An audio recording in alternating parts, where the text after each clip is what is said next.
So, the World Cup of Rugby is over, but still got some content for you to put out there, so let's go and do it.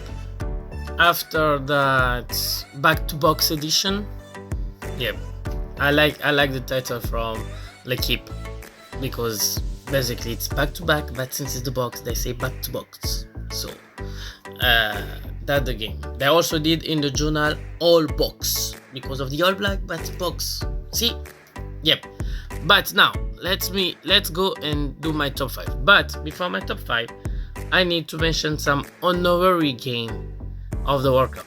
Why honorary? Because basically they could have ended up in the top 5 for different reasons, but this World Cup was so great that we had a bunch of others. Great game. So let's go for the first one. Georgia, Portugal. Why Georgia, Portugal, you may ask? Well, because as you can see in it, and this is a fact that in rugby that happens that often, 18-18 means a draw. This will go to as in the history as the only draw of the Rugby World Cup of 2023, but also as the first in all rugby editions. And I've made a lot of research, and if I make a mistake you can correct me, who ends up with a draw. Like, rugby is so incredible, so tough, that it's pretty much impossible to end up in a draw. And this game should have not ended up in a draw because both Georgia and Portugal have the last ball to win it and they missed it, so you end up in a draw. Another honorary mention still for Portugal, because they had the first World Cup win ever. First World Cup win ever, and by 1 point, like South Africa, we should have known that this World Cup will be played by a margin, and against Fiji, which is not an easy team to play. Ask Australian, they know. Another honorary mention, France, New Zealand. Was the first game of the world competition, so pretty much both teams were tense, and you could have feel that. Like, personally, I watch a lot of rugby from France, and I'm really familiar with French rugby game, and you could really say that in the first half they were out of the game, and you also had like the All Blacks who were not having the day that night, so just for that I think it's out of the top 5, but it was a great game. South Africa, New Zealand. Why not in the top 5? Because as I said in another video, like, if you were neutral like I was during 65 minutes, it was a blast, but it was a kind of okay of game. However, if you were a fan like I end up being in the last 15 minutes, because I am from Africa and I wanted South Africa to win, because I don't know why during the last 15 minutes I felt that need to reconnect to my roots. Well, it was one of the most amazing feeling to have, because it was one of a nerve-wracking. But basically, technically wise, I've seen better in that World Cup. England, South Africa. That's also honorary mention, because the rain, the game was not great. Like, England was not trying to really play. Like, they were basically just hoping to have points.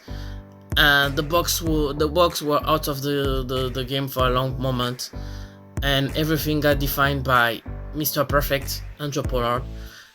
It was a tense one, and I think that the rain played a lot in the game. And last mention of those who are not making it to my top 5,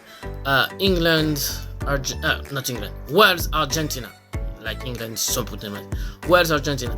Why Wales, Argentina? Because I was having a lot of expectation for those teams, because they were making it to the quarterfinal, they were playing a little better, but during, I think, probably 70 minutes, it was a kind of okay game.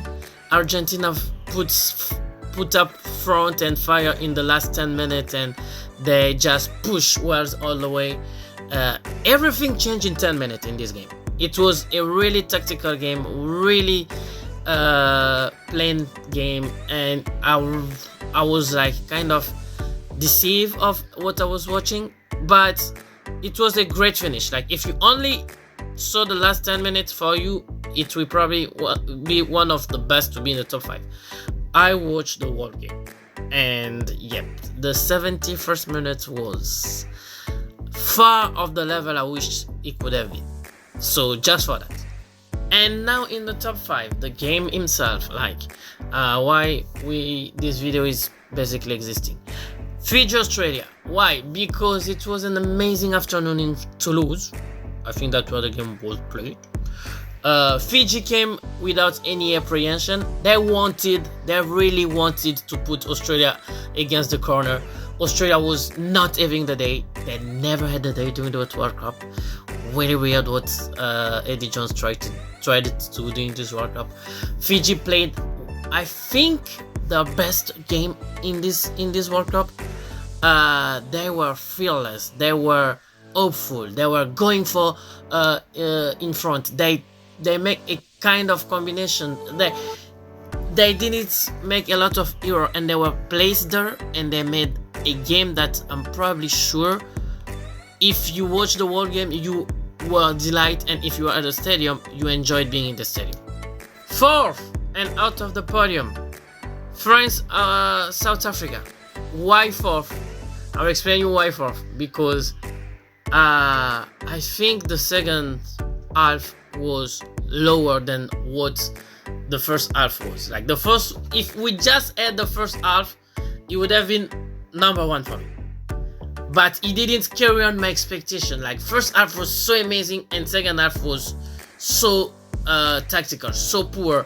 And then, I mean, you got a lot of tries. I think 7 tries in this game, or 6, which in a quarterfinal of Rugby World Cup doesn't happen that often.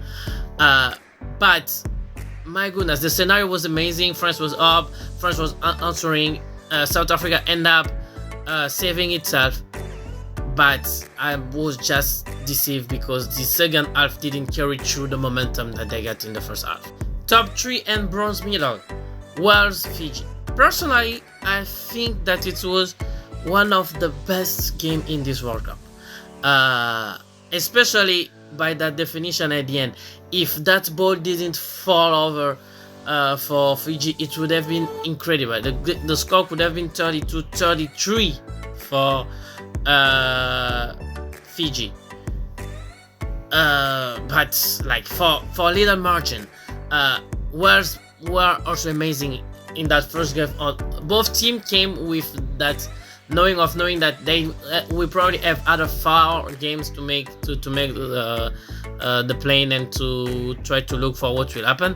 So both teams gave everything, and it was amazing. And the ending was even incredible. Whether you were for Fiji or whether you were for Wales, it was amazing. 2 and Ireland against South Africa. Why? Because you got Ireland, who made it to the World Cup as number 1 of the world in the ranking, and South Africa was the champion. Ireland came with their game, which is producing passes, playing against enough, and South Africa plays solid rugby. And I mean, it said 13-8, but you could have easily say 17-20 or something like that, because this game was really a game of margin. South Africa could have won. Ireland ended up winning it because of being more lucid and more concrete. They are the only team who beat South Africa in this edition. And last, top 1, the game by excellence, Ireland, New Zealand. I mean, if you watch the game, it was just amazing. It was just amazing. Like, it ended up being New Zealand winning because by margin and by, I would probably say, mentally, they were more concerned and focused. But it was really an amazing game. Like, you had everything. You have the physicality, you have the moves, you have the tactics.